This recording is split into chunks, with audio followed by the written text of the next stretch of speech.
Bien, pues muy bonito los dos himnos, ¿no? El primer himno tiene una historia muy particular, Sublime Gracia, y vaya que lo compuso un hombre que fue testigo de la gracia de Dios en su vida, un hombre que había sido una persona que había estado muy en contra de Dios, una persona que había sido tratante de esclavos. Este himno es del siglo XVIII y es uno de los himnos más famosos. Entonces esta persona había sido tratante de esclavos y cometió muchas crueldades en su juventud. Apropió la gracia de Dios, se convirtió y atestiguó esta gracia, ¿no? Diciendo no solamente gracia, sino sublime gracia, ¿no? Y verdaderamente pues es un himno que nos sirve a todos, pero que seguramente él estuvo pensando en cómo la gracia había actuado en su vida anterior y cómo seguía actuando en su vida, ¿no? Porque algo que hace la gracia es, a pesar de que si tú ya eres alguien redimido, si tú eres alguien que ya se convirtió al Señor, de todas formas la gracia sigue manifestándose en tu vida y siempre se manifestará. Y siempre tenemos que recordar esa esencia de la gracia, que es un favor no merecido, ¿no? No la merecemos, como no merecemos todos los favores de Dios en nuestras vidas. El problema es cuando nos sentimos merecedores de todo lo que Dios nos da, o aún damos por hecho todas sus bendiciones. Bien, pues nos quedamos en una parte del estudio y vamos estamos hablando de esta parte central de este estudio del Salmo 115. Vamos a comenzar con una oración, que Dios nos guíe. Padre Santo, te damos muchísimas gracias porque estamos aquí en tu presencia. Muchas gracias por esta congregación, muchas gracias por todas y cada una de las personas que están aquí, Señor, que vinieron. Gracias, Dios, porque tú pusiste en sus corazones el asistir a esta reunión. También, Dios, porque gracias por estas instalaciones que tenemos en este hotel, por todas estas facilidades. Te queremos pedir que todo esto sea usado para tu gloria, Señor. Y te suplicamos de una manera muy especial que desde este tiempo, desde este salmo hasta el final, Señor, de esta reunión, incluyendo el estudio de la santidad, incluyendo también los himnos que cantemos, sean guiados por ti. Señor, nútrenos, alimentanos, aliéntanos, Señor, habla conforme a nuestras necesidades y enséñanos. Te queremos pedir por los que no pudieron venir y muy especialmente por aquellos que se van a conectar, para que no falle la conexión de internet, que no falle la transmisión, para que puedan también conectarse y ser edificados a través de ese estudio. Todo esto te lo pedimos en el nombre de tu Hijo Jesús. Amén. Bien, pues empezamos a ver este salmo. No vamos a hacer una gran introducción, pero estamos en la parte central. Este es un salmo de alabanza a Dios. Vamos a terminar con la palabra aleluya al final del salmo, que quiere decir alabado sea Jehová. Y en este salmo está hablando primero el salmista acerca de que la gloria no sea para él, sino para Dios. Entonces el salmista, el escritor de este salmo, anda buscando que todo esto que va a decir sea Dios glorificado en él. Y al entrar a la segunda parte que habíamos hablado, que es la parte central, vimos el versículo más importante, que a mi parecer, de este salmo, que dice, que al final del versículo 2, esta persona que hace este salmo se siente atribulada porque se ve que le han dicho, ¿por qué han de decir las gentes? ¿Y qué gente? Las gentes que no conocen a Dios. ¿Dónde está ahora tu Dios? Ajá. Y bien, pues este hombre dice, nuestro Dios está en los cielos, todo lo que quiso ha hecho. Y con este versículo tuvimos para hablar la semana pasada. Y entonces dice, nuestro Dios está en los cielos, todo lo que quiso ha hecho. Hablábamos de que nuestro Dios, del lugar de nuestro Dios, no es el lugar no es el santuario de cualquier ídolo. no es el estrado hecho por los hombres, sino es el lugar donde está, es el cielo, sobre todo, sobre toda circunstancia, sobre todo problema, es el lugar del Dios verdadero. Y dice además, todo lo que quiso ha hecho. Habla de la soberanía de Dios. No se mueve no cae un ave al cielo sin la voluntad de Dios, no cae una hoja del árbol sin la voluntad de Dios. Así como decíamos, no se hace nada sin la voluntad de Dios, como tampoco se hace algo sin la voluntad de Dios. Ajá. Entonces, ahora vamos a compararlo con los ídolos de aquellos que preguntaban ¿dónde está su Dios? Porque mi Dios está aquí en esta estatua, mi Dios está aquí en este gran logro, mi Dios está aquí en esta gran asociación o gran organización. ¿Dónde está tu Dios? ¿En qué confías tú? Y me encanta la palabra porque siempre tiene lo que necesitamos en el momento adecuado. Y a veces somos muy impresionados por lo grandioso de los ídolos de este mundo, por las riquezas, por el honor, por los títulos, por tantas cosas. Pero la palabra siempre lo que va a hacer es desenmascarar y poner en la verdadera proporción el valor de las cosas. ¿Se acuerdan de aquella historia de la Torre de Babel? ¿Ok? Uno como humano hubiera podido ver esa gran construcción de los hombres, todos los hombres unidos en aquel entonces para hacer una gran torre que llegara a los cielos, y seguramente alguien que se hubiera puesto abajo de esa torre hubiera dicho, uy, estamos a punto de llegar al cielo, ya estamos a punto de llegar a las nubes. ¿Y sabes qué dijo la palabra? ¿Cómo describió esa parte? Dijo que Dios tuvo que bajar a ver qué hacía el hombre. O sea, Dios tuvo que bajar. Claro, Dios no tiene necesidad de bajar, Dios ve desde su lugar todo lo que está pasando, pero de alguna manera irónica se comenta esa gran torre que los hombres estaban construyendo. Dios tuvo que bajar a verla. Y bien, pues de esta misma manera Dios se desenmascara a estos ídolos. Y fíjate cómo empieza en el versículo. Estamos viendo el Salmo 115 y vamos a ver hoy de los versículos 4 al 8. Fíjate cómo dice: los ídolos de ellos son plata y oro. Ese sí dice el versículo 4. Los ídolos de ellos son plata y oro, obra de manos de hombres. No empieza hablando de los materiales. Ajá. Llegando aquí en mi camino, veo un gran anuncio de una joyería sale una pieza muy bonita con un zafiro en forma de gota amplificado y con varios diamantes, ¿no? Eso, la foto está muy bien hecha y la pieza de joyería está preciosa, ¿no? Y eso impacta a cualquiera. Los colores de las piedras preciosas, el brillo del oro, el brillo de la plata, todo eso, sin lugar a duda, nos impresiona mucho. Y empieza el salmista diciendo: los ídolos de ellos son plata y oro. ¿Sabes qué? Son impresionantes.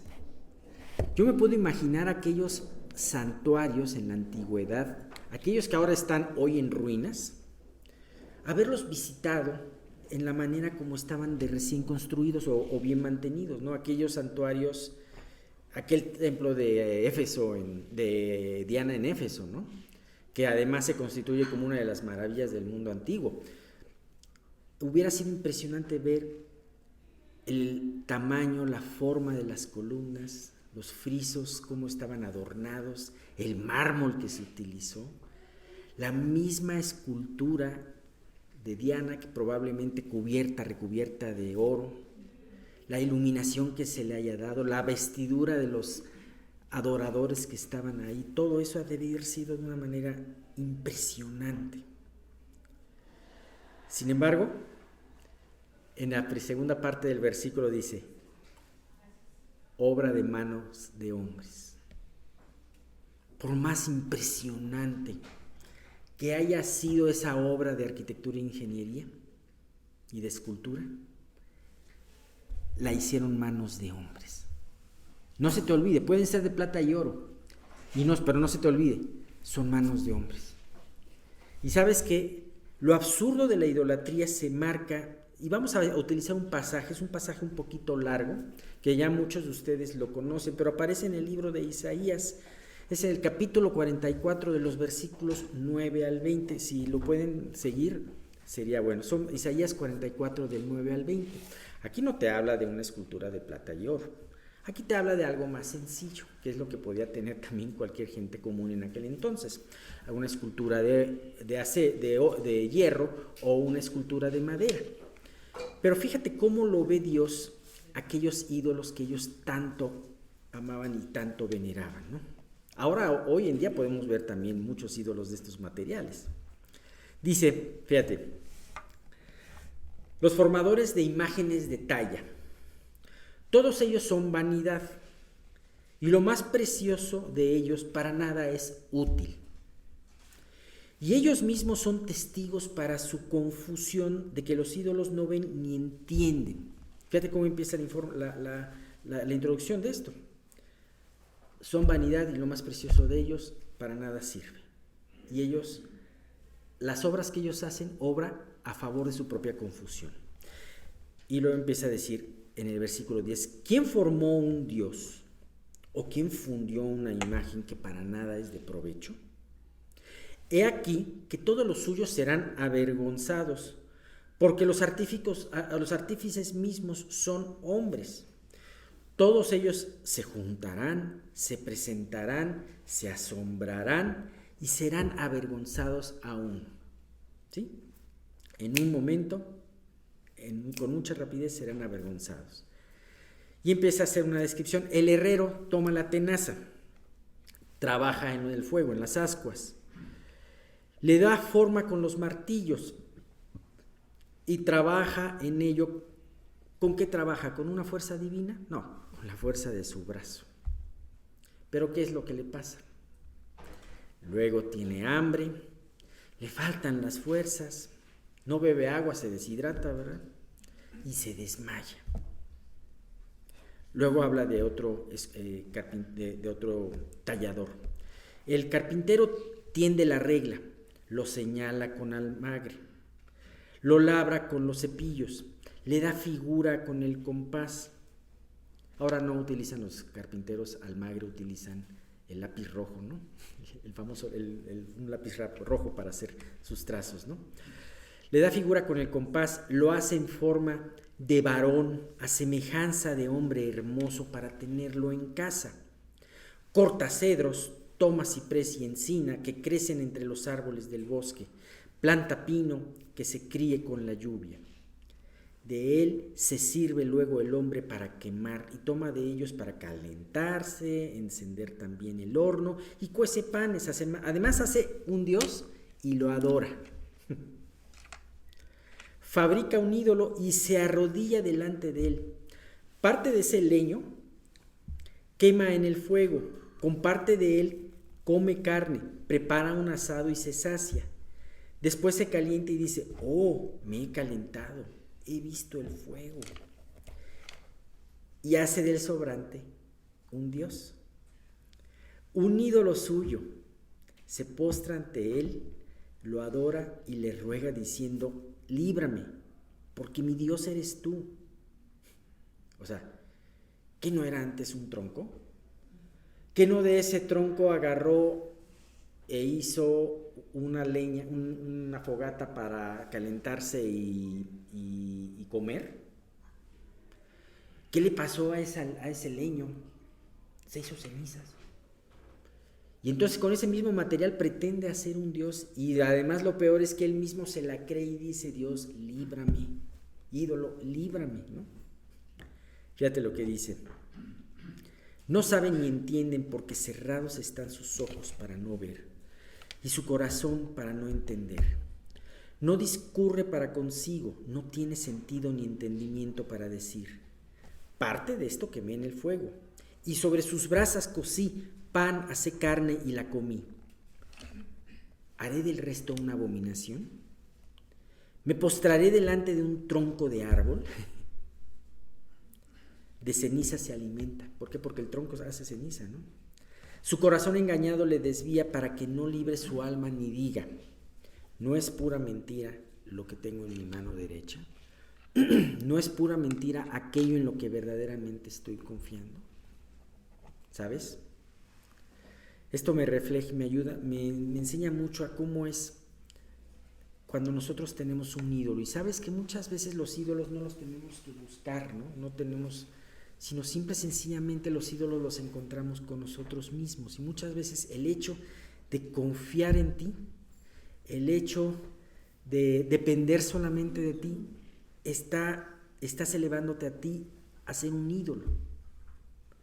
Y muchas veces las personas, a pesar de que nos traicionamos a nosotros mismos, seguimos confiando en nuestros ídolos, en nosotros mismos. Nos vemos que desfallecemos, nos vemos que caemos, pero seguimos todavía confiando en nuestras sabias decisiones y no vamos a Dios. Cada vez que tengas un asunto y no vas a Dios para decirle, Dios, ¿por dónde voy? ¿Por la izquierda o por la derecha? Estás confiando en ti, entonces tú mismo estás siendo tu propio ídolo. Dice, pues bien, a continuación en el Salmo, de una manera satírica, el autor del Salmo comienza a hacer una descripción ahora de estos ídolos. Y empieza a hacerlo a través de las diferentes partes del cuerpo, porque estos ídolos son una semejanza del hombre. ¿Sí? Y para eso se vale mencionando las diferentes partes del cuerpo de los ídolos. Vamos a ver del 5 al 7, dice, tienen boca, es en el Salmo 115, tienen boca mas no hablan, tienen ojos mas no ven, orejas tienen mas no oyen, tienen narices mas no huelen, manos tienen mas no palpan, tienen pies mas no andan, no hablan con su garganta. ¿Sabes? Estos ídolos, como decía, están hechos a la semejanza del hombre, y sí tienen ojos, sí los puedes ver, orejas, les puedes ver, pero no sirven para nada. Y es una situación patética porque el que confía en ellos confía en algo que no es útil, que no sirve para nada. Fíjate, tienen boca, mas no hablan, no pueden expresar su voluntad a aquellos que los adoran. Orejas tienen, mas no oyen, o sea, no pueden escuchar las plegarias ni las alabanzas de aquellos que son sus adoradores. Tienen ojos, mas no ven y no pueden tener cuidado de sus seguidores. Manos tienen, mas no palpan, no pueden crear nada. Tienen pies, mas no andan, ¿sabes? Para llevarse un ídolo de un lado a otro, ¿cómo son las procesiones? Tienen que cargarlo entre varios. Ajá. Y ya no falta la procesión de que alguno de los que lo cargan se tropieza y ahí van a dar todos con todo y el ídolo, ¿verdad? Y el ídolo se rompe.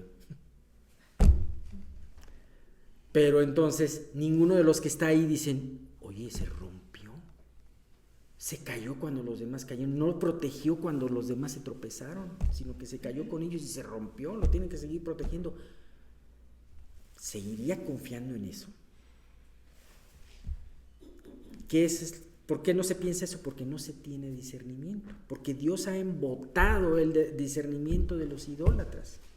Ahora, esto te puede parecer algo absurdo, te puede parecer algo ridículo, pero ¿cuántas cosas no podemos tener a la vista en las cuales ponemos nuestra confianza? Ponemos nuestra confianza en el dinero y sufrimos porque se va a acabar. Ponemos la confianza en nuestra edad, sabiendo diciendo, y se acaba nuestra edad de juventud, y entonces dejamos de tener confianza, ¿no? Muchas veces son las pruebas y las situaciones difíciles las que nos llevan a darnos cuenta dónde estamos teniendo nuestro corazón. Donde está nuestro corazón, ahí está nuestro tesoro, o donde está nuestro tesoro, ahí está nuestro corazón. ¿Qué diferencia con respecto a lo que veíamos hace algunos salmos en base a la naturaleza de nuestro Dios? En el Salmo 94 del 8 a 10 dice: entended necios del pueblo, y vosotros fatuos, ¿cuándo seréis sabios? El que hizo el oído, ¿no oirá? El que formó el ojo, ¿no verá? El que castiga a las naciones, ¿no reprenderá? ¿No sabrá el que enseña al hombre la ciencia? ¿Ven la diferencia entre un ídolo que no ve, que no siente, que no anda, y el Dios Todopoderoso, el que formó el oído, el ojo, el que le da el conocimiento a los hombres? A mí me impresiona mucho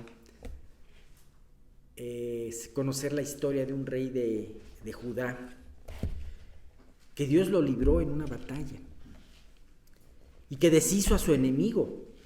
Se lo pidió a Dios, confió en Dios momentáneamente, pero cuando llegó al lugar de aquellos que eran sus enemigos y que los destruyó, vio el ídolo de ellos y se impresionó y lo llevó consigo. Verdaderamente somos ilógicos y somos impresionantes. ¿Por qué? Nos da terminando en el versículo 8, nos da la respuesta. Dice: semejantes a ellos son los que lo hacen, y cualquiera que confía en ellos. Si el ídolo es ciego, también el que lo hace es ciego. Si el ídolo no escucha, también el que lo hace no escucha. Si el ídolo se hace inválido, el que lo hizo y el que confía en él también. ¿Sabes qué? Nosotros vamos a estar a la altura de lo que creemos. Si nosotros creemos en el Dios Todopoderoso, confiamos en Él, Dios nos va a llevar a las alturas, nos va a llevar a prosperar, nos va a llevar en el camino hacia arriba. Pero si confiamos en cualquier ídolo, ¿sabes qué? Vamos a estar no a la altura, sino a la bajeza de ese ídolo. ¿Sabes? Los que adoran los ídolos de mentira son mentira. Se hacen falsos. Los que adoran ídolos depravados son depravados. Los que adoran al Dios de las riquezas son avaros y codiciosos. El adorador de este mundo tendrá embotada la visión hacia las cosas espirituales. ¿Sabes? Tu ídolo tiene tu corazón y con tu corazón te tiene a ti completamente. Y bien, pues quizás muchos podrán decir: es que esto no se aplica para mí porque yo no adoro un ídolo, o yo no pienso que no tengo ídolos. Pero piensa en lo que es importante para ti. ¿Qué es lo que consume la mayoría de tus pensamientos? ¿Qué es lo que consume? ¿Qué es lo que te aflige? ¿Te afliges por Dios? ¿Te afliges por los que se pierden y no conocen a Dios? ¿O te afliges por lo que te pasó a ti? ¿Cómo reaccionas a la ofensa, por ejemplo, o a la injusticia contra ti? ¿Podrás tú ser muy razonable cuando se trate de otra persona, pero cuando es contra ti dices: no, es que me hicieron esto y me desgarraron y todo esto? Entonces, ¿qué pasa? El ídolo eres tú. Así que dice: donde está tu corazón, ahí estará tu tesoro. Donde está tu ídolo, ahí estará tu corazón. El corazón, si nos sirve en ese sentido, porque engañoso es el corazón, pero tú puedes ver dónde está mi corazón, y entonces con eso se delata dónde está tu ídolo. Bien, bueno, pues terminamos esta parte. Vamos a continuar, Dios mediante, la próxima semana con este salmo. Bueno, pues hoy vamos a comenzar otro capítulo de la serie La Santidad de Dios. Este se llama La Justicia Santa. Recuerden, en el capítulo 1 vimos la copa sagrada, en el capítulo 2, Santo, Santo, Santo, en el 3, el misterio temible, en el 4, el trauma de la santidad, en el 5, la locura de Lutero. Un día Aristóteles mencionó una estrofa que dice: la justicia es considerada como la más elevada de todas las virtudes, más admirable que la estrella de la mañana y que la estrella de la noche, haciendo alusión de que no hay nada más hermoso que la justicia de Dios. Y como nosotros vimos la vez pasada, Martín Lutero entendió que para la gente que no tiene a Dios, que vive injustamente, le es un problema vivir o presentarse delante de Dios porque se siente fulminado. Él fue un monje ejemplar, como ya estudiamos, y también el caso del apóstol Pablo es ejemplar porque ambos eran hombres que conocían perfectamente la ley. Para que se den una idea, Pablo a los 21 años ya tenía el equivalente a 2 doctorados de lo que él había aprendido, de lo que era su instrucción bajo la ley o bajo la instrucción de Gamaliel, que era la escuela más avanzada en cuanto a las cosas de Dios en ese tiempo. Entonces, Pablo tuvo los mismos conflictos. Sin embargo, como sabemos, cuando iba al camino a Damasco, Dios se le presenta y le dice: Pablo, ¿por qué me persigues? ¿Quién eres tú, Señor? Soy Jesús, a quien tú persigues. Dura cosa te es dar coces contra el aguijón.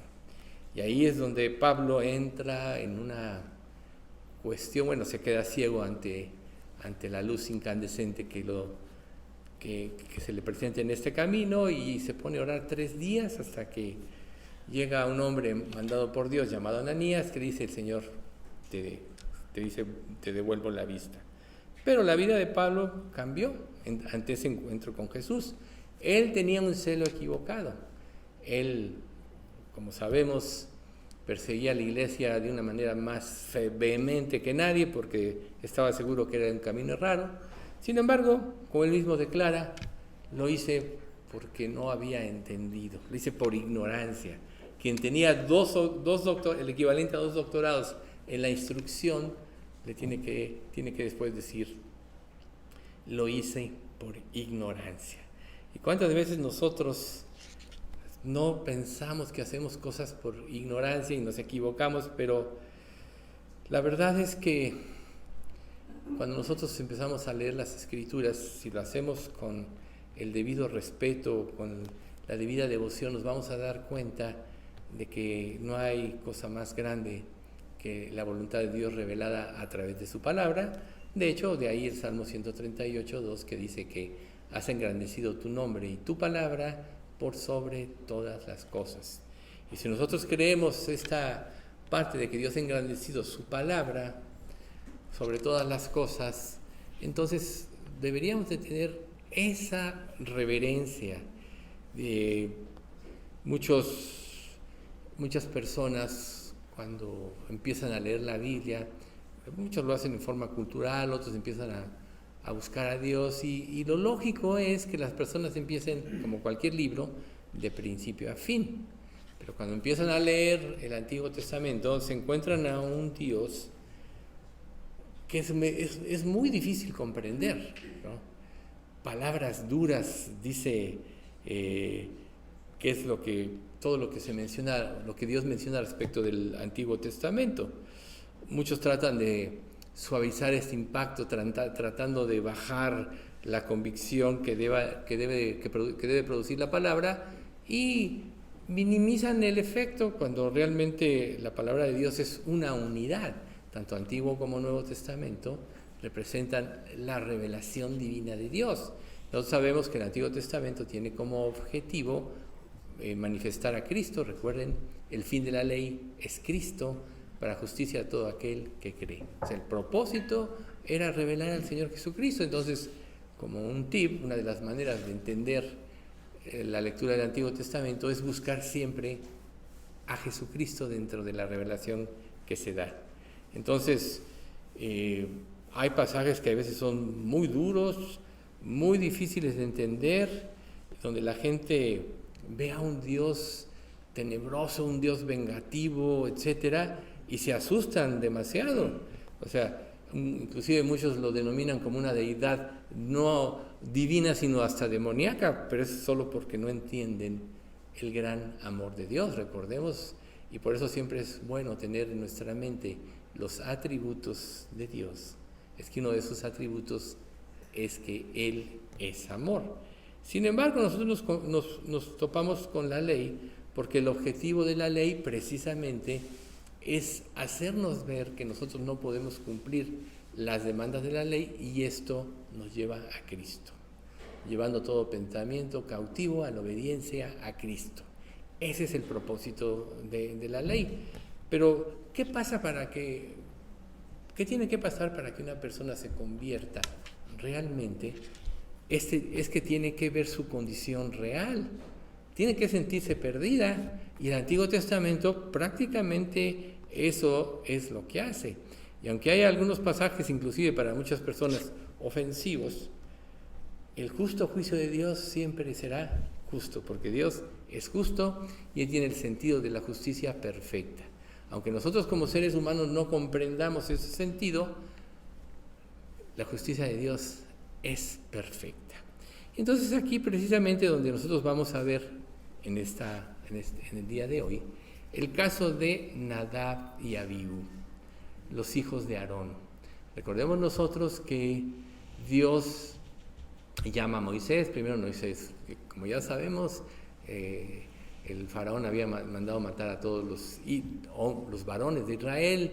Cuando la madre de Moisés lo ve hermoso, lo trata de esconder, pero a los 3 meses que ve que ya no puede, pues hace un cesto, lo calafatea con brea y lo echa al río Nilo, manda a su hija a que vea, y bueno, al final de cuentas lo oye llorar la hermana la hija del faraón, y dice: este es el niño de los hebreos. Entonces ella dice, se acerca astutamente a la hermana y dice: oye, ¿quieres que llame a alguien para que la amamante? Sí, y cuando ya se ha aceptado, ya me lo traes. Y bueno, ya sabemos que Moisés se crea ante la sabiduría de los egipcios sus primeros 40 años, pero durante el tiempo en que estuvo con su madre seguramente le instruyó, le dijo: tu origen es este, etcétera, al grado que cuando cumple 40 años tiene el deseo de salir y ver, y bueno, ya la historia la sabemos para no usar más tiempo. Ve que uno mata un egipcio, mata a un israelita, y él lo mata después, todo se ve descubierto, tiene que huir al desierto, y ahí durante 40 años Dios hace un trabajo en su vida, se le manifiesta, le dice: ahora te voy a usar a ti para liberar a mi pueblo Israel, etcétera. Y luego ya después de las 10 plagas y tantos milagros que Dios hizo, Él ordena que se haga el tabernáculo. Y hay algo muy importante, que todo lo que constituía o conformaba el tabernáculo era del modelo por el cual fue instruido Moisés en el cielo. Entonces todas las instrucciones tenían que ser correctas, al pie de la letra. Inclusive Dios inspiró artesanos, a 2 artesanos, para que pudiesen tener esa inspiración de hacer las figuras y todo eso, al grado que fue algo maravilloso y un modelo muy parecido al que Dios le mostró a Moisés. Moisés no podía llevar a cabo ese trabajo, o sea que usó de las diferentes costureras, las que trabajaran el carmesí, las que curtían las pieles de tejones, etcétera, para conformar el tabernáculo. Después de que estuvo conformado, Dios le dice: ahora vas a ungir a tu hermano como Aarón, como sacerdote, y le hacen vestiduras especiales. Era de lo más hermoso que ustedes se pudieran imaginar, porque iban a representar a Dios. Y aquí es donde nosotros tenemos que empezar a ver que nosotros como creyentes en realidad representamos a Dios. y nuestra vestidura, pues lógicamente es Cristo, pero en todo lo que nosotros hagamos, nuestra manera de ser, nuestra manera de vestir debe de glorificar a Dios. Después Dios le dice, ahora unge a los hijos de Aarón, y ungen a Nadab y Abiú. Sin embargo, Dios había dicho que dentro de sus instrucciones, que todo tenía que ser tan preciso, y que cualquiera que violara estas instrucciones, por ejemplo, en el incienso, o que ofreciese fuego extraño, iba a morir. Vamos a ver la próxima vez también el caso de Ananías y Zafira, que ya es del Nuevo Testamento, pero aquí nosotros, y vamos a ver también el quebrantamiento de Usa antes de esto.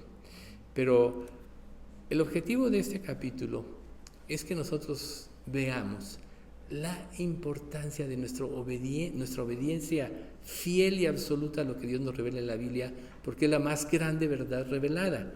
El hecho de jugar o de desviarnos un poquito va a traer secuelas y consecuencias en nuestra vida. Nosotros como creyentes tenemos, si realmente Dios, el Espíritu Santo ya te confirmó que eres hijo de Dios, pues tú tienes la seguridad de la salvación.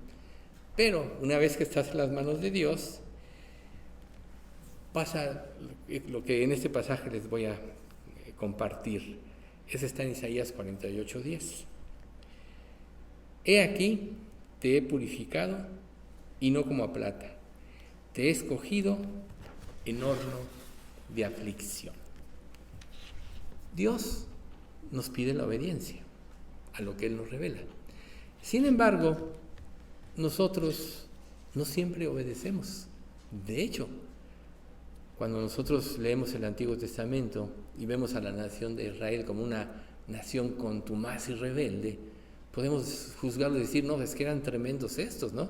Y ahora que en el Salmo se desarrolló toda esta cuestión de los ídolos, uno puede pensar, ¿cómo puede ser posible que después de ver el poder de Dios, de ver en el monte Ebal, en el monte Sion, que también es lo mismo, etcétera, en el monte Moriah, la revelación de Dios, ¿cómo puede ser posible que después ellos sean confundidos por la dureza y la necedad de su corazón, pero porque no lo estuvieron obedeciendo? Recuerden ustedes que cuando ya van a entrar a la tierra prometida, una de las cosas que le dice Moisés al pueblo de Israel es, limpien sus vidas, desháganse de todos sus ídolos, porque durante esos 40 años Dios les tiene que reprochar, ¿acaso me ofrecisteis a mí durante estos 40 años sacrificios? No, antes fue a Moloch, a Renfán, etcétera, a todos los dioses que ellos veneraban. Habían aprendido muchos de la adoración de Egipto, que adoraban a múltiples dioses, casi tenían un dios para cada circunstancia. Y entonces aquí nosotros vemos cómo pues Dios lo primero que hace cuando van a entrar en la tierra prometida es mata a todo, hombres, mujeres, niños, y en unos casos hasta animales, porque todo estaba contaminado con la idolatría. Cuando nosotros venimos a Cristo, de esa misma manera Dios quiere que quitemos de nuestra vida todas aquellas cosas de nuestra vida pasada que pueden afectar nuestra relación de pureza y santidad con Dios. A veces eso es muy difícil porque estamos tan acostumbrados, como Israel estuvo acostumbrado a cargar con los ídolos o adorar a ídolos, que nos es a veces difícil discernir todo lo que tiene que ser, pero para eso tenemos nosotros la palabra de Dios. La palabra de Dios es luz que pone al descubierto las tinieblas, que saca lo que hay en lo profundo de nuestro corazón, y cuando Dios nos revela situaciones en contra de la voluntad de Dios o una forma de vida que no le glorifica, nos lo hace saber para qué nos arrepintamos y cambiamos. ¿Por qué siempre es necesario el arrepentimiento ante circunstancias que nosotros veamos? Porque el arrepentimiento verdadero cambia la mente. Ya sabemos, la palabra arrepentimiento quiere decir cambio de dirección, darse la vuelta. Y el verdadero arrepentimiento siempre nos cambia la mente. Por tanto, si tú dices que te arrepientes y sigues haciendo lo mismo, realmente no te has arrepentido. Muchas personas Una vez me dijo una persona, no, es que yo ya he recibido a Cristo como 40 veces y me he arrepentido. Pues sí, le dije, realmente no te has arrepentido nunca. Entonces a veces es muy difícil entender esto. Pero ¿qué podemos nosotros ver de las advertencias que Dios nos está haciendo durante esto que nosotros vamos a estudiar? Dios quiere que discernamos lo importante que es seguir las instrucciones de Dios. Por nosotros mismos no podemos, pero recuerden, cuando una persona se arrepiente y cree, el sello de Dios que le da el Espíritu Santo, Él es el Espíritu Santo que va a producir la vida que Dios quiere. Por eso es que nadie que sea salvo puede cumplir el cristianismo. Son falsos creyentes, son pseudo creyentes. El verdadero creyente tiene el sello del Espíritu Santo. Como dice Efesios 1, 13 y 14, en Él también vosotros, habiendo oído la palabra de verdad, el evangelio de vuestra salvación, y habiendo creído en Él, fuisteis sellados con el Espíritu Santo de la promesa, que es las arras de vuestra herencia, hasta la redención de la posesión adquirida para la alabanza de su gloria. Aquí el punto importante es las arras de vuestra herencia, es el sello de Dios que nos confirma que somos hijos de Dios. Y el mismo Espíritu Santo es el que nos va a dar la fuerza para obedecer, el que Él va a desenmascarar todo lo que hay dentro de nuestro corazón para limpiarnos. Y muchas veces cuando nosotros somos necios, pues Dios tiene que meternos a prueba, en horno de aflicción, precisamente para que a través de ello nosotros aprendamos. Si tú te comportas como sea y tomas un poco lo que Dios dice, entonces estás menospreciando a Dios.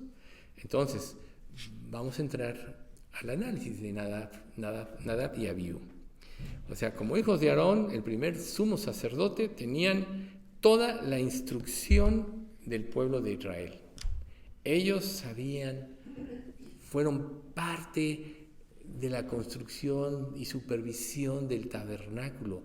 Sabían lo que significaba cada elemento del tabernáculo, sabían lo que significaba la santidad, habían visto cómo ante las presiones su padre Aarón, cuando Moisés subió a que Dios le diera las tablas del pacto, se dejó presionar por Israel y sacaron los arcillos de oro y fundieron aquel becerro. Y Dios confrontó porque Aarón no tuvo ese carácter. Ellos sabían todo esto, ¿sí? Y ellos, precisamente, sabiendo muchas cosas, tomaron una iniciativa propia. Es como si Dios te dijera a ti, oye, haz esto. Sí, Dios, pero yo creo que de esta manera es mejor. Yo creo que hay que ponerle un poco de sal o de pimienta a eso que tú dices o minimizarlo para que no se ofenda a la gente. Hoy estamos viviendo un cristianismo así. Hay iglesias llenas de gente porque los predicadores les dicen a las personas lo que quieren oír. Pero nosotros aquí venimos a ser confrontados por Dios para que podamos llevar una vida de santidad. Entonces dice este pasaje de Levítico 10, 1 y 2. Nadab y Abiú, hijos de Aarón, tomaron cada uno su incensario y pusieron en ellos fuego extraño, sobre el cual pusieron incienso y ofrecieron delante de Jehová, que él nunca les mandó, y salió fuego de delante de Jehová y los quemó, y murieron delante de Jehová. O sea, imagínense ustedes qué situación tan difícil. ¿Creen que ellos pensaron que estaban haciendo tanto mal? Quizá dijeron, vamos a experimentar un poco diferente a lo que Dios dice. Vamos a hacerlo de esta manera, o sea, a su propia manera. Yo creo que jamás se imaginaron lo que iba a suceder, que Dios los iba a fulminar, o sea, por su grado de desobediencia que afectaba la visión de Dios y la santidad de Dios. O sea, ¿qué tenemos que aprender en principio de aquí? Si todo lo que Dios revela en su palabra es verdad, no es negociable, es inquebrantable, porque cualquier cosa que añadamos o quitemos desvirtúa la verdad absoluta. Es como un eslogan que usamos mucho: un mar de verdad con una gota de mentira, ya no es la verdad. Y cualquier cosa que en nuestra vida nosotros nos desviemos de la voluntad de Dios revelada es una transgresión. Muchos de hoy hubieran dicho, ay Dios, pero pues pobrecitos, solo estaban probando, ¿por qué te portas tan severos con ellas? Sin embargo, en Dios no hubo negociación. Era tan grave lo que ellos estaban haciendo que Dios tuvo que glorificarse en ellos y matarlos. ¿Por qué es tan importante que nosotros analicemos esto? Porque dice la Escritura, un proverbio, el principio de la sabiduría es el temor a Jehová. Temor reverente. Saber que lo que Dios dice es verdad. Saber que no hay negociación. Ese es el principio de la sabiduría. Sin embargo, nosotros como creyentes o pseudo creyentes estamos acostumbrados a acomodar todas las cosas a nuestra manera, a nuestra comodidad. Y no nos damos cuenta de que estamos desvirtuando la palabra de Dios. A veces muchas personas entran en pruebas muy difíciles y dicen, ¿por qué a mí? ¿Por qué yo? ¿Por qué a otros no? Y en lugar de ver hacia afuera de por qué Dios los trata más severamente a unos que a otros, ellos deberían de ver, es que Dios está tratando con mi desobediencia, es que Dios está tratando con mi falta de espiritualidad, es que Dios está tratando con mi falta de profundización en su palabra, porque no es un juego. Ahora, a diferencia de muchos, todos los que somos hijos de Dios, tenemos al Espíritu Santo que nos da la fuerza. Recuerden, Dios es el que produce en vosotros así el querer como el hacer por su buena voluntad. ¿Ven ustedes? No hay pretexto. Tú puedes tener una debilidad y decir, no puedo, Dios ayúdame. Y Dios va a ayudarte. ¿Por qué? Porque Él quiere que nosotros lo reflejemos a Él. Cada creyente es un representante de Cristo. Está reflejando la imagen de Cristo. Y cualquier desviación en su vida afecta a esa imagen. Entonces, si tú dices que eres creyente y no vives como Dios quiere que vivas, en la fuerza de Él, estás presentando un falso Cristo. Y hoy vemos el resultado, o el principio del resultado de esto, con tantas desviaciones que hay. ¿Por qué creen ustedes que en el final de los tiempos, y ya está ocurriendo, ya estamos en ese tiempo, la iglesia cristiana se va a volver apóstata? La apostasía es una señal del final de los tiempos. Porque la gente ya no quiere hacer la voluntad de Dios, quiere hacer su propia voluntad. Quieren ir al cielo por sus méritos, por su propia cuenta, menospreciando el trabajo de Dios. Entonces, Nadab y Abiú no estaban profanando el templo, no habían metido prostitutas, no se emborracharon, no tenían, como en el futuro hacen muchos, imágenes escondidas detrás de la pared donde adoraban, que Dios le tiene que mostrar a Ezequiel, ve a estos adoradores. No se veía, pero ahí estaban ellos volteados del templo adorando, porque sus corazones estaban más afectados. Ellos solo ofrecieron fuego extraño, un fuego diferente. ¿Qué tan grave podría ser, pensaríamos, como para que Dios haya sido tan severo? ¿Sí? Eran jóvenes, apenas estaban experimentando. ¿Cómo puede ser que esta fuera una ofensa tan censurable de parte de Dios? Bueno, aquí precisamente Dios está diciendo y nos quiere hacer entender que con el pecado no se juega, que cada pecado trae una consecuencia. ¿Ustedes creen que cuando David, que debió haber ido a la guerra, decidió quedarse y vio bañarse a aquella mujer en la azotea y la codició? Como rey podía tomar muchas mujeres, no era necesariamente la voluntad directa de Dios, pero era permisible. Pero cuando van a preguntar, era casada y era un freno. Y además era esposa de uno de sus 30 valientes. Era intocable. Sin embargo, se deja llevar por la lascivia que él mismo fomentó por actos de desobediencia a Dios y cayó en un pecado que trajo consecuencias para toda su vida, no nada más en él, sino también en toda su descendencia. Si nosotros, cuando estamos ante una tentación, nos imagináramos las posibles consecuencias que puede haber, seguramente nos frenaría. Pero ¿qué pasa el pecado? Nos ciega, nos envuelve, nos embeleza, nos hace pensar que la verdadera satisfacción de la vida está en el pecado. Y es todo lo contrario. Eso es lo que el diablo quiere que pensemos. El pecado es el destructor de la humanidad. Por eso cayeron Adán y Eva. Por eso nosotros hoy tenemos que ganar el pan con el sudor de nuestra frente, etc.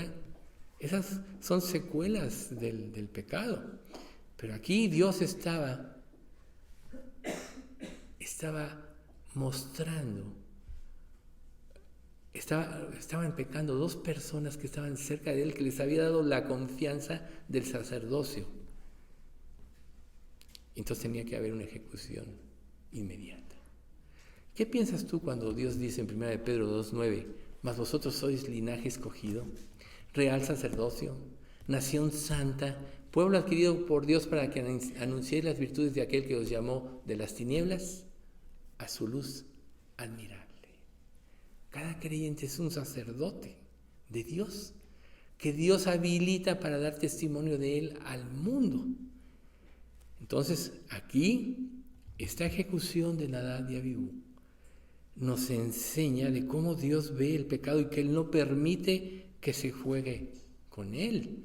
Y claro, la humanidad siempre va a tratar de minimizar esto. Por ejemplo, Albert Einstein tenía un amigo que se llamaba Emanuel Velikovsky, que era un científico también. Sin embargo, él analizando esto, dijo, no, es que todo era como, este planeta era como una cometa, como un trompo que giraba muy rápido y de repente se invierte el proceso y entonces las aguas cambian y entonces llega a haber producto de estos grandes depósitos de petróleo y entonces seguramente Nadab y Abiú estaban en uno de esos momentos y ellos de alguna manera tomaron esto y por eso los fulminó el fuego. Sí, y vemos muchas historias de History Channel que bueno, no, es que Dios no convirtió el agua en sangre, sino que unas algas se pusieron y todo se puso rojo. O sea, siempre, ¿no? O la madre naturaleza se enojó, o la madre naturaleza está, y le quitan toda la gloria a Dios de la creación. Así es el ser humano, el ser humano. Entonces, este hombre así hace su propia versión de cómo pudieron haber sido las cosas, pero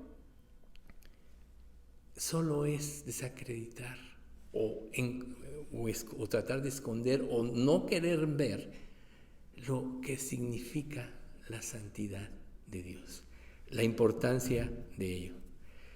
El juicio de Dios siempre ha sido un juicio sobrenatural cuando Dios actúa. Recuerden cómo Dios tragó a los que se rebelan contra Moisés y se abre la tierra y los traga con sus familias, etcétera, ¿no? O como cuando este hombre Esdras, como sacerdote del Dios, ya regresa y les empieza a leer la palabra de la mañana a la noche y él le dice, si esto no es verdad, ustedes van a ver el sello de Dios que sí es, porque si se quedan las cosas como tal, entonces puede ser mínimo, pero si Dios trae una gran tormenta y una gran lluvia y todo, y empieza a suceder eso y todos se llenan de temor, precisamente porque él estaba hablando la verdad de Dios y estaba desenmascarando el pecado del pueblo de Israel. Entonces siempre los juicios de Dios son fuera de lo común, pero se dan cuando nosotros tenemos en poco la santidad de Dios y se desencadena su ira. Por eso es que Dios sí, cuando tú decides entregarle tu vida a Cristo, se convierte en algo mucho más importante. O sea, tu vida y tu santidad, porque representas a Cristo y Dios no va a negociar con ello. Entonces muchos de nosotros podemos estar llenos de pruebas que a lo mejor no pensamos que no merecemos, pero en lugar de ver qué injusto puede ser Dios porque trata conmigo de esta manera, qué injusto puede ser Dios porque no me complace mis deseos, cuando dice el Salmo 38:9, tu suspiro no me es oculto, ¿cómo Dios a mí no me tratas eso? En lugar de verse a sí mismos, o viene una enfermedad y le echas la culpa a Dios, qué injusto eres, cómo me tratas a mí, si yo te he servido, yo he hecho esto, yo he hecho lo otro, ¿y por qué a mí esto? Porque hay pecados ocultos que muchos consintieron, que tomaron en poco, que hicieron caso omiso de la revelación y de las advertencias de Dios. Entonces Dios tiene que tratar, por eso te he puesto como horno de aflicción. ¿Qué es lo que hace la aflicción? Abate el orgullo. Nosotros pecamos porque ya se levantó el orgullo en nuestras vidas, y el orgullo nos lleva a desafiar a Dios. Entonces, cuando tu vida está en las manos de Dios, ya como hijo de Dios, Dios tiene que tratar contigo de diferentes grados y de diferentes maneras. A veces son pruebas económicas, que esas son las más leves, a veces son enfermedades u otro tipo de cosas. Pero Dios quiere que sepamos lo delicado que es menospreciar la palabra de Dios. O sea, la calamidad llegó a la familia de Aarón. Él había dedicado su vida al servicio a Dios. ¿Quién como Aarón, verdad? Aunque se equivocó, desde que fue llamado y fue a recibir a Moisés en el desierto, estuvo con Moisés, etcétera, ¿sí? Él podía haber pensado en el día de la consagración de sus hijos con orgullo. O sea, yo soy el primer sacerdote y ahora mis hijos, Nadab y Abiú, también están siendo ungidos como yo. Dios les había dado a ellos la casta más elevada, porque aunque el pueblo de Leví, después de haber sido fiel, después de que Moisés bajó aquella vez del monte donde adoraron el becerro, mataron a todos los que habían adorado aún, padres, hermanos, etcétera, los mataron. Ahí Dios dijo, ahora se consagraron como sacerdotes para siempre. Pero Aarón, como sumo sacerdote, era el más alto rango que podía ser. Ni siquiera los hijos de Moisés, Gersón y Eliezer, fueron incluidos en este. Y Moisés fue el profeta, fueron los hijos de Aarón. Entonces, ¿qué lugar les había dado Dios? ¿Verdad? No era lógico pensar que la gratitud por lo que Dios había hecho con ellos y el lugar de honor que les había dado era para que les sirvieran fielmente en todos los aspectos. Bien, se les hizo poco hacer cambios en lo que Dios les había ordenado. ¿Cuántas veces tú no puedes estar haciendo cambios precisamente en tu vida porque te parece muy severo algo que Dios te pide? Recuerden, el deseo de la carne es contra el espíritu y el del espíritu contra la carne. Y estos dos se oponen entre sí para que no hagáis lo que quisierais. Gálatas capítulo 5. Tenemos esa lucha mientras estemos en este cuerpo y la vamos a tener siempre. ¿Dónde va a estar la victoria? En seguir los pasos de Jesús. Puestos los ojos en Jesús, como dice Hebreos 12, el autor y consumador de la fe. En el 11 se nos muestra la victoria de muchos, ¿no? Los campeones de la fe. Y dice el 12:1, pues nosotros también, teniendo en derredor nuestro tan grande nube de testigos, despojémonos de todo peso y del pecado que nos asedia y corramos con paciencia la carrera que tenemos por delante. Puestos los ojos en Jesús. ¿Cuál es el peso? La lucha contra nuestros deseos carnales y hacer la voluntad de Dios. Pero un creyente vive por gracia. Un creyente debe vivir arrepintiéndose. Ya vimos la vez pasada cómo Lutero se pasaba 6 horas confesando de sus pecados pasados, pero todavía no tenía esperanza. Ahora Dios nos dice lo que dice 1 de Juan 1:9. Si confesamos nuestros pecados, Él es fiel y justo para perdonar nuestros pecados y limpiarnos de toda maldad. Eso es lo que Dios nos pide ahora como hijos. ¿Por qué tenemos que estar confesando? Una es el arrepentimiento para salvación y después para limpieza diaria de nuestras vidas, porque cada día pecamos. Pero, ¿qué pasa conforme tú vas siguiendo el camino de Dios? Cada vez que tú obedeces, te fortaleces en tu ser interior, como dice Efesios 3:20, fortalecidos con poder en su ser interior por su Espíritu, para que habite Cristo por la fe en vuestros corazones, a fin de que arraigados y cimentados en amor seáis plenamente capaces de comprender con todos los santos cuál sea la anchura, la longitud, la profundidad y la altura, y de conocer el amor de Cristo, que excede a todo conocimiento, para que seáis llenos de toda la plenitud de Dios. Ahí está la clave. Cada vez que tú te fortaleces porque te arrepientes, porque dependes de Dios, porque apelas a su misericordia y a su gracia, tu ser interior se capacita para vencer con más fuerza el pecado. Ese es el proceso de santificación. Pero estos hombres, los hijos de Aarón, tomaron en poco la palabra de Dios. Entonces, ¿qué hizo Aarón? Totalmente consternado. A lo mejor pensó, es que Dios es injusto. Va y lleva su caso a Moisés. Bien, Levítico 10:3.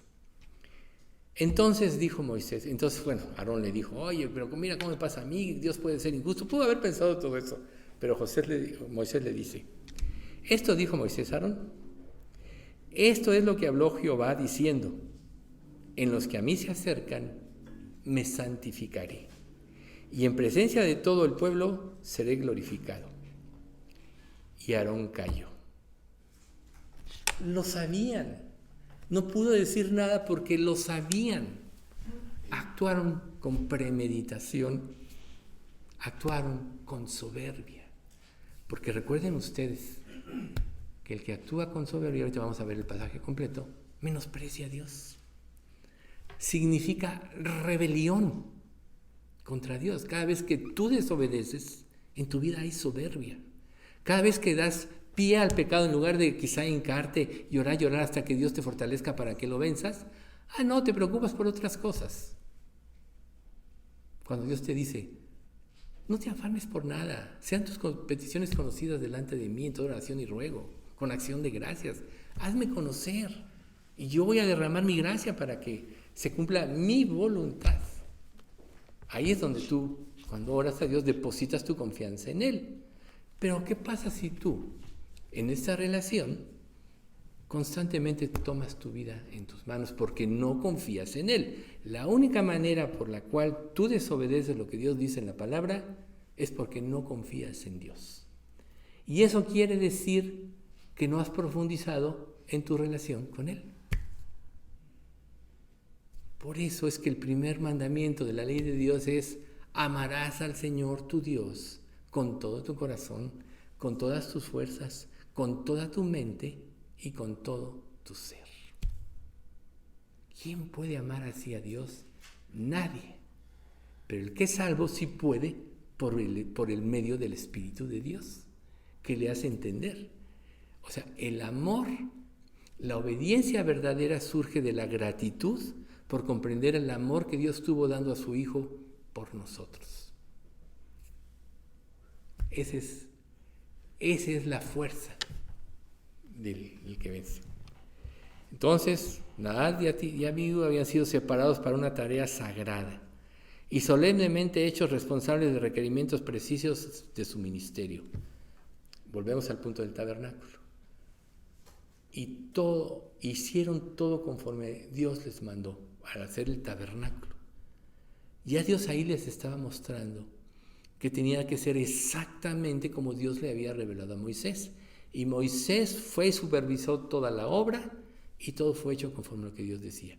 Tan solo por ese hecho, ¿no sabían ellos lo estricto que era esto? Claro que sí lo sabían. Cada vasija del tabernáculo, las varas con las que transportaban, las planchas que cubrían de oro, etcétera, los ángeles, los querubines que hicieron, todo tenía un significado y una relación con Dios. Ellos más que nadie conocían lo que era la santidad de Dios. Esa es una de las cosas hermosas del tabernáculo. No había ambigüedad en sus mandamientos. Dios era claro. O sea, recuerden ustedes que la Escritura dice, Dios no es un Dios de confusión, sino de paz. O sea, Dios es claro. No es que tú no entiendas, es que no quieres obedecer, ese es el problema. Porque si tú no entiendes algo y vas a Dios, Dios te lo revela. En mis primeros años de leer la Biblia por mi propia cuenta, había cosas que no entendía. Y yo le pedía a Dios que me las revelara. Y luego más adelante me topaba con las respuestas, porque la palabra de Dios tiene una particularidad. Se contesta solita a sí misma toda. Por tanto, el profundizar en la lectura de la palabra, en tu relación con Dios, vas obteniendo las respuestas, pero cada respuesta es un elemento de fuerza para que tú obedezcas la palabra a Dios y para que vayas a la consagración. Por eso es que la palabra de Dios es santa en un sentido, no es este libro, es la revelación lo que es importante, ¿no? O sea, no es el papel con el que está hecha, es la revelación, la revelación de Dios. Entonces, Aarón y sus hijos fueron perfectamente instruidos, sabían. Entonces, ¿qué pasa cuando tú sabes lo que tienes que hacer y no lo haces? Hay un pasaje en la Biblia que dice, al que sabe hacer lo bueno y no lo hace, le es pecado. ¿Cuántos pecados no puede estar ahorita habiendo en nuestras vidas que nos impiden la consagración? Dice Éxodo 30 del 9 al 10, la orden específica de Dios. No ofreceréis sobre él incienso extraño, ni holocausto, ni ofrenda, ni tampoco derramaréis sobre él libación. Estamos hablando del altar, del holocausto. Y sobre sus cuernos hará Aarón expiación una vez en el año con la sangre del sacrificio por el pecado para expiación. Una vez en el año hará expiación sobre él por vuestras generaciones. Será muy santo a Jehová. Era tan santo que aún el sumo sacerdote tan solo una vez al año podía hacerlo, no sin antes derramar sangre por él mismo, sacrificio por él mismo, para poder entrar limpio, porque si no, Dios lo hubiera fulminado. Se dice, no lo dice la Biblia, que muchas veces entraban los sacerdotes a este lugar hasta con un lazo amarrado, porque si había pecado Dios los fulminaba para que los pudieran sacar. Claro, ese puede ser un cuento de alguien, pero aquí nosotros podemos ver con claridad cómo es tan santo que solo una vez al año. Entonces, ¿qué tan claras son las instrucciones de Dios para tu vida en lo que ves cada día en la Biblia, si es que la lees? Si tú ya has descuidado la lectura de la Biblia, es que voluntariamente estás ignorando a Dios porque quieres pecar. Por eso la palabra de Dios pierde el atractivo, pierde su brillo. Y si vas a ella te va a desenmascarar, mejor no vas a ella. Eso también puede ser un termómetro para tu vida. El deseo de una relación con Dios es por medio de su palabra, donde está la revelación de Dios. ¿Qué tan importante es la palabra para ti? Es lo más importante, es a lo que le das prioridad, sobre todo lo que vas a hacer cada día. ¿Vas a la palabra primero? Si no es así, es que algo anda mal en ti, que de alguna manera el pecado lo has tolerado, o está escondido y no lo quieres ver porque no quieres cambiar. O simplemente piensas que es muy exagerado, pero recuerda algo muy importante. Cada vez que tú no obedeces algo que Dios revela en su palabra, tú estás ofendiendo a Dios, no nada más porque no lo obedeces, sino porque le estás ante ti mismo te estás engañando, haciéndote creer que tu pensamiento es más alto que el de Dios, sino porque no lo obedeces. Si el pensamiento más alto y sublime es el de Dios, para ti debe ser una obediencia inequívoca. Pero si no lo obedeces, tú te estás poniendo por sobre Dios, porque no es tan importante lo que Dios diga, sino lo que yo piense. ¿Se dan cuenta? Qué grave es la desobediencia. Y muchas personas pueden vivir su vida cristiana así y no crecen, no disciernen, porque viven en una franca rebelión delante de Dios. Están desafiando abiertamente a Dios. Por eso es que se ha corrompido el cristianismo. Su acto es una rebelión deliberada. O sea, si tú conoces y no obedeces, es una rebelión deliberada, es una profanación inexcusable del lugar santo. Es un pecado de arrogancia y de traición contra Dios. ¿Se dan cuenta? Qué grave es. Dice la Escritura, que es el pasaje que empecé a mencionar hace rato. Sin embargo, aquellos que descaradamente violan la voluntad del Señor, sean israelitas de nacimiento o extranjeros, blasfeman contra el Señor y deben ser excluidos de la comunidad, puesto que trataron la palabra de Dios con desdén y desobedecieron su mandato de manera deliberada. Deben ser completamente excluidos y sufrirán el castigo por su pecado. Esa es la versión NTV. Obediencia deliberada, qué tremenda.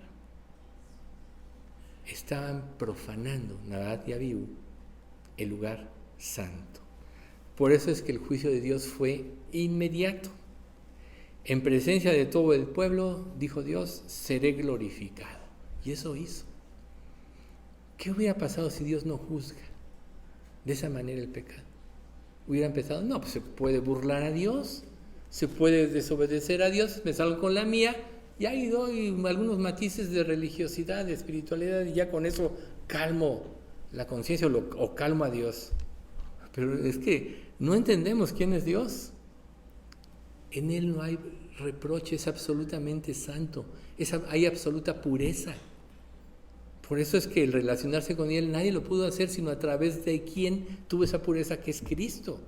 Eso es lo más hermoso de la gracia de Dios. Y si realmente somos salvos, esa gratitud porque Dios nos salvó debe de impulsar la santidad de nuestra vida cristiana. Debe de llevarnos a la verdadera entrega. Entonces, no hubo predicción, Dios claramente dijo, y si alguien hace algo diferente y profana, seré glorificado. Ese fue el mandamiento. Por eso Aarón cayó, ya no tuvo que decir. Cuando tú te expones con sinceridad ante Dios en las Escrituras y Dios te revela algo, ¿tienes algo que decir? No, a menos que no quieras obedecer. Ese es el punto. ¿Cuánto podemos estar llenos de reproches delante de Dios sin ver su santidad cuando debemos de callar? Como dice Job, ¿no? Ojalá callaras por completo y eso te fuera por sabiduría, porque si hablas nada más para justificarte, para blasfemar el nombre de Dios, porque si tú te tratas de justificar en algo revelado, estás blasfemando el nombre de Dios, ¿sí? Entonces, para Nadab y Abiú, ahí estaba la evidencia.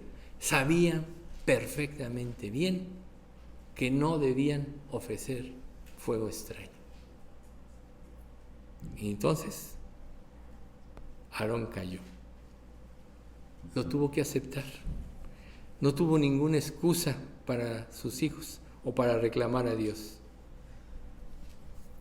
El día del juicio final, cuando las personas se presenten delante de Dios, nadie va a tener que argumentar ante la presencia de Dios.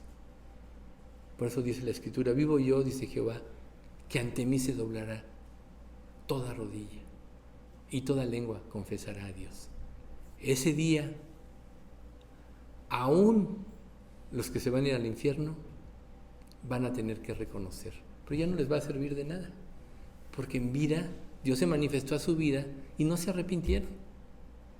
El momento de arrepentirse es cuando Dios te hace ver, es cuando Dios se presenta a tu vida. Y mientras más tiempo tardes en arrepentirte, más endurece tu corazón y más difícil te es creer. Y se puede endurecer a tal grado en que ya no puedas creer. La Escritura dice, acuérdate de tu Creador en los días de tu juventud, antes que vengan los días malos y lleguen los años en los cuales digas, no tengo contentamiento. Si tú rechazas y rechazas y rechazas, cada día vas a tener mayor capacidad de rechazar y menos de creer. No es como muchos dicen, no, voy a vivir mi vida y ya, como ya sé todo esto, cuando ya esté grande, quizá a punto de morir, entonces ya me arrepiento y me voy al cielo. No es cierto. Si tú no te arrepientes ahorita que Dios te está mostrando, después ya no vas a poder. Es como, nosotros ya sabemos que el umbral es el punto máximo del dolor o de cualquier cosa, de un tono de música. Así el Espíritu Santo nos habla y va subiendo nuestra convicción para arrepentirnos. Pero cuando pasa la máxima convicción y no nos arrepentimos, ya no vamos a poder. Muchos que van a entrar en la tribulación, a veces, alguien decía o se decía, no es que se van a arrepentir. Muchos de los que oyeron, quizá no. Si es verdad que va a haber muchas conversiones, pero quien conoce la verdad y la menosprecia, a lo mejor ya no va a poder creer. Por eso es que dice la Escritura, hoy es el día de salvación. Hoy que Dios está mostrando con claridad, es el día en que te tienes que arrepentir. Pero puedes poner pretextos como este, ¿no? ¿Fue cruel el castigo de Dios hacia Nadab y Abiú? ¿No traspasó los límites de la justicia para hacerse injusticia? No, porque recuerden, nuestro concepto de justicia no es el de Dios. Él tiene el concepto de justicia perfecta. Y cuando Dios dice, oíste que fue dicho en Mateo 5:38, ojo por ojo y diente por diente, ese es el sentido de la justicia. Lo que haces, lo pagas. Pero además Jesús dice, y pagarán el doble. Y en el infierno eternamente, porque tu actitud no va a cambiar. Vas a añadir pecado a pecado cada día de tu infinita existencia. Por eso es que no hay vuelta atrás. Menospreciaste a Cristo, no hay vuelta atrás. Entonces teme. Dice un versículo en Job, no sea que en tu ira te quite de golpe. Teme. Porque si hoy estás escuchando esto y es duro, sí es duro. Es para que quizá te arrepientas. Nadab y Abiú actuaron por su propia cuenta. Ellos sabían que no se les permitía ofrecer el fuego y actuaron precisamente con ligereza. A veces es fácil inclinarse al pecado. Tú puedes decir, no, ahorita disfruto, después cambio. Cada vez que lo consientas, te debilitas. Cada vez que lo consientas, más esclavo te haces de él. No juegues con el pecado. Mejor arrepiéntete. No pongas tus ojos en los demás como pretexto. No es que ellos pecan, yo soy más santo que ellos. O sea, ¿cuál es tu nivel de justicia? Compárate con Cristo. Todos somos pecadores. Pero si te estás comparando con otros y te estás diciendo, no, yo soy más santo, más entregado, o sea, te digo, ¿sabes qué? Es que muy en lo profundo de ti quieres justificar tu pecado.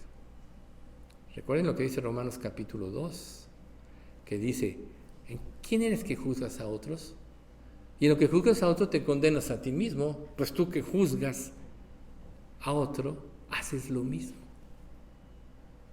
O menospreciáis las riquezas de su benignidad, paciencia y longanimidad, sabiendo que su benignidad te lleva al arrepentimiento, mas por tu necio corazón no arrepentido atesarás ira para el día de la ira de la revelación del justo juicio de Dios, el cual pagará cada uno conforme a sus obras. Ahí está en el capítulo 2 de Romanos. No se trata de que juzgues, se trata de que vayas a Cristo. Entonces, este ejemplo nos da una idea de la medida del castigo que viene por desobedecer. Y como creyentes debemos temer, porque Dios al que ama disciplina y azota a todo el que recibe por hijo. Pero ese es el acto de amor de Dios. Ya el que es hijo de Dios ya no va a ser condenado. Por eso dice que el juicio comienza en Pedro por la casa de Dios. Y si el justo con dificultad se salva, ¿dónde quedará el impío y el pecador? Entonces, cuando intercede Abraham con Dios en la destrucción de Sodoma y Gomorra, en Génesis 18:25 le dice: lejos de ti el hacer tal, que hagas morir al justo con el impío, y que sea el justo tratado como el impío. Nunca tal hagas. El juez de toda la tierra no ha de hacer lo que es justo. Aquí apeló a su misericordia. Recuerden este versículo de Habacuc 3:2. He oído tu palabra y temí. Aviva ¿tú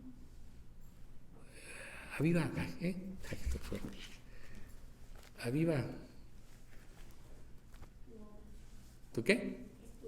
Tu obra en medio de los tiempos. En medio de los tiempos, hazla florecer.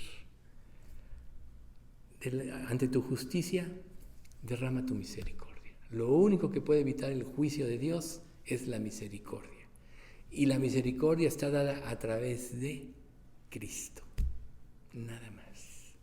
Y nuestra vida va a ser precisamente, si realmente vivimos en el temor al Señor, una vida donde Dios esté derramando constantemente su misericordia para que cada día estemos más cerca de Él. Todos tenemos una naturaleza susceptible al pecado, influenciable. Recuerden, el mundo entero está bajo el maligno y todo está hecho para que pequemos. Lo único que nos puede frenar son las convicciones que produce la palabra de Dios en nuestra vida.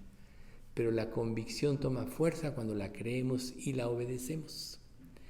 Cuando nos justificamos porque no queremos obedecer, entonces meramente vamos a vivir nuestra vida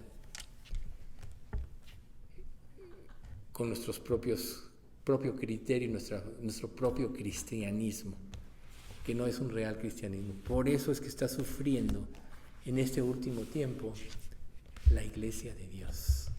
Por eso es que estamos viviendo la época de la apostasía, porque las personas ya no quieren ser confrontadas, sino quieren oír palabras suaves, palabras dulces que consientan su pecado. Ay, no le hables del infierno, no se vaya a ofender. No le digas que es un pecador, no seas tan severo. Más bien llégales por su forma. Emborráchate con ellos si es borracho y pues así a lo mejor te lo ganas, ¿no? O sea, sé mentiroso como ellos para que se identifique contigo. Así es este mundo.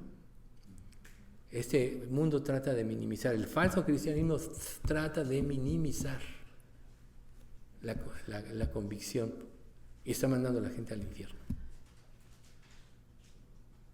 Pero hoy nosotros ya sabemos y seguiremos aprendiendo en este capítulo de otros casos. Vamos a dar gracias. Padre bendito, te queremos agradecer mucho por este estudio. Gracias, Padre, porque tu palabra es verdad y en la revelación de ella tú nos haces comprender tu amor, tu justicia, pero también nuestra posición delante de ti.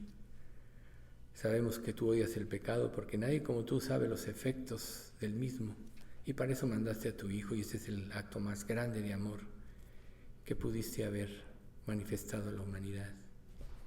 Señor, enséñanos a creerte, a recrearnos en tu amor.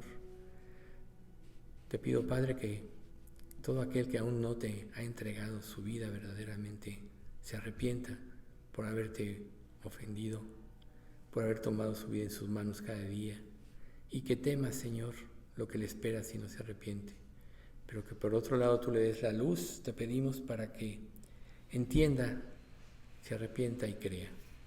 Señor, bendice a nuestra iglesia, concédenos que todos los que estemos aquí seamos verdaderamente salvos, y manténnos, Padre, siempre en la sana doctrina y en la verdad de tu palabra. Te pedimos, Señor, que no dejes de permitir que seamos un testimonio vivo ante nuestra familia, ante nuestros conocidos, y que nos des el valor, Padre, para confesar tu nombre, ya que es la única razón y el único objetivo por el cual nos has dejado en este mundo, aunque esto nos pueda causar a veces momentos desagradables. Te pedimos todo esto en nombre de Cristo Jesús.